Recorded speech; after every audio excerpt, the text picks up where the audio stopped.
किसी से तेरी मंजिल का पता पाया नहीं जाता, जहां तू है फरिश्तों से वहां जाया नहीं जाता। जगत गुरु स्वामी ब्रह्मानंद जी महाराज वात्सल्य मूर्ति संत गुरु मां रत्नी देवी जी के माध्यम से आपको जाना तो नहीं जा सकता, क्योंकि संत तुलसी कहते हैं, जो यह कहे साधु में चीन्हा, तुलसी श्रवण हाथ धर लीना। जो ये कहता है वो समझ लिया।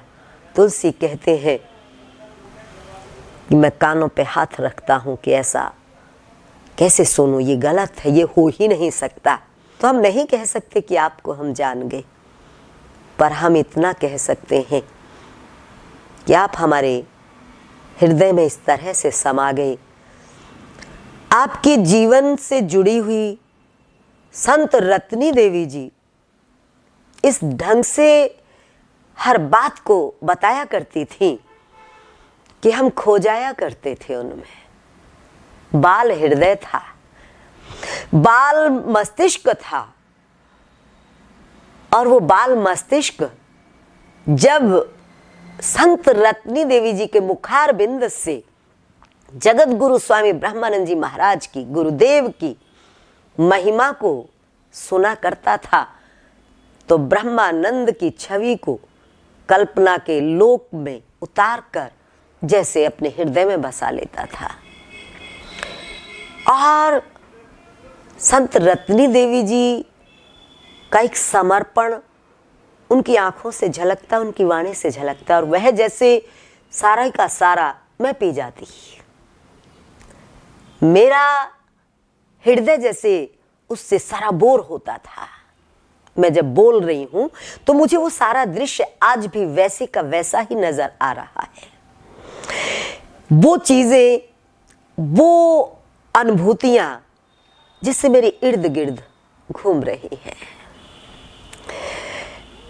उनके चेहरे में जो एक भावनाओं का समुद्र लहराता था, गुरुदेव की चर्चा करते समय उस समुद्र में मैं भी स्नान करती थी, और उनकी हर वाणी, हर शब्द, हर बात जैसे मेरे भीतर उतरती चली गई, और वहीं से शुरू हुआ मेरे जीवन का ये अलग रूप, जो मैं गुरु ब्रह्मानंद की होके रह गई।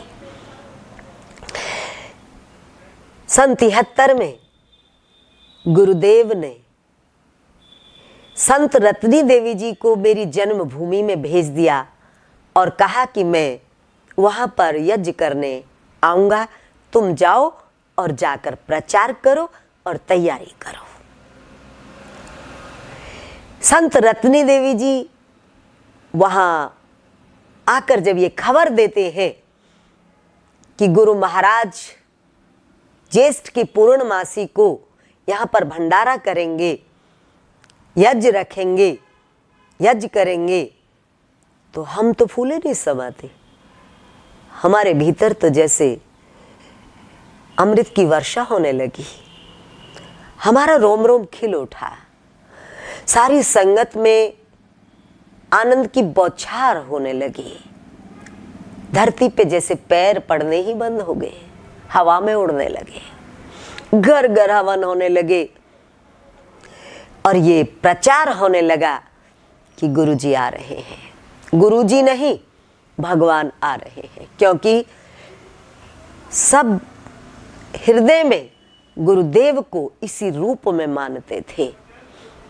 बहुत बार हमारी संगत वहां से गुरुदेव के चरणों में आ चुकी थी, गुरुदेव से निवेदन कर चुकी थी वहां आने का। उसी निवेदन को स्वीकार करके पूज्य गुरुदेव ने ये आदेश दे दिया था संत रत्नी देवी जी को। लेकिन प्रचार तो हुआ, यज्ञ भी हुआ, भंडारा भी हुआ, पर कुछ और तरीके से हुआ।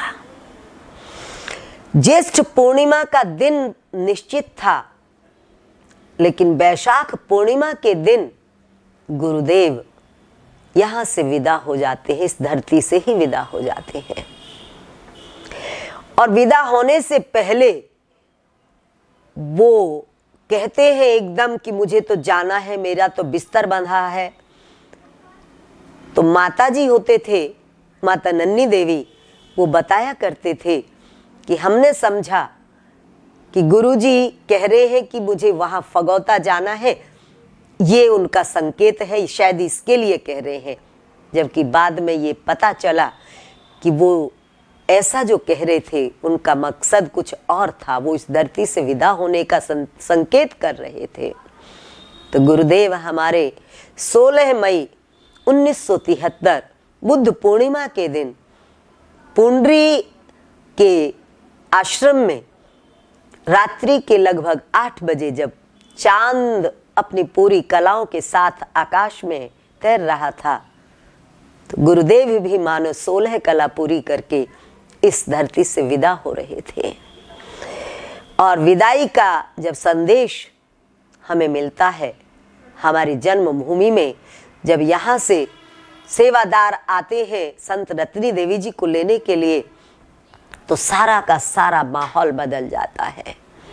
सब तड़प जाते हैं, सभी बेहवल हो उठते हैं और सबकी आंखों से जैसे सावन भादों बरस उठता है।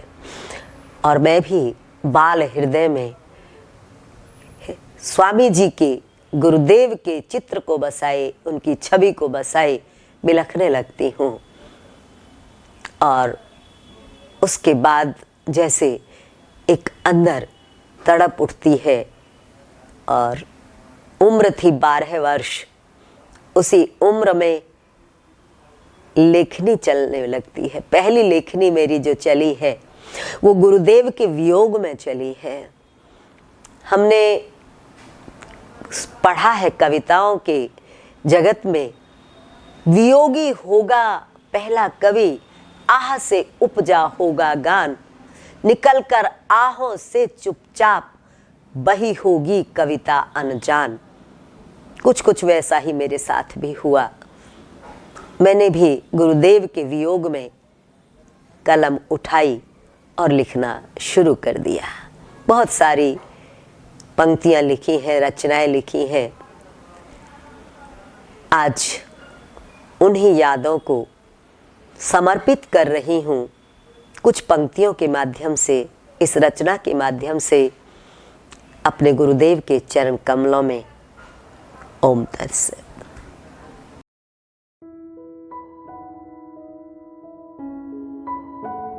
जाते जाते जगा गए, शील के दिल में समा गए। क्या कहूं तुम्हारी महिमा को, शब्दों में कही नहीं जाती। तुमसे जुदा होने की पीड़ा हमसे सही नहीं जाती। बुद्ध पूर्णिमा की निष्ठुरता आज तलक है तड़पाती। देख देख कर दशा जगत की, शील तुम्हारी घबराती। वेद की वीणा बजा गए, शील के दिल में समा गए। नजर जिधर उठ जाती थी, समृद्धि की वर्षा होती। सद्बुद्धि जग जाती थी, जिस पर तुम्हारी कृपा होती। जिस भूमि पर पग पड़ जाते, वह भूमि बौद्ध गया होती। दुखियों के कष्ट हरण होते, वह चिंता दिल से विदा होती। प्रेम के झरने बहा गए, शील के दिल में समा गए। सत शास्त्रों का गूढ़ ज्ञान सरल भाषा में प्रचार किया। श्री मद् भगवत गीता से लेकर ओम तत्सत का विस्तार किया। पंचरंगा पंचायती झंडा 5 तत्व का सार दिया। बेपढ़ जनता को शिक्षा दे, उनका भी उद्धार किया। होश का दीपक जला गए, शील के दिल में समा गए। धरती से विदा होने से पूर्व गुरु एक संदेशा छोड़ गए। शाहपुर फगौता की धरती से अपना नाता जोड़ गए। दिव्य शक्ति का बाण छोड़कर मेरी चेतना मोड़ गए। धन्यवाद है अनंत बार मोह माया से मुझको तोड़ गए, ब्रह्मानंद रस पिला गए, शील के दिल में समा गए। गुरु जाते जाते जगा गए, शील के दिल में समा गए।